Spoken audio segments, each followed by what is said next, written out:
Ayun na kami, banlaking huli. Yun o. Uy, banlaki. Utang ina. Ayun, ang laki. Utang ina, may naligaw isang tilapia. Utang ina, lumabas. Dalay mo yan, panglalagay natin sa kay Mimingay. Malaki yun. Utang ina, janitor yan. Si janitor lang malakas.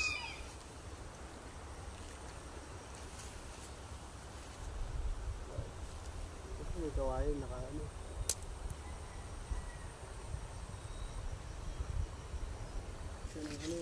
Nakakatakot naman itong janitor na to. Maluto. Tara, dahil natin. Iniyawan na nakaraan. Laki kayo. Grabe pa. Ano kayo? Ang pangit na isda eh, no? Oh. Batik. Grabe ba? Yung iba, nilalagay pa sa aquarium yun. Nilalagay sa aquarium to eh. Puti din, may puti, kulay puti.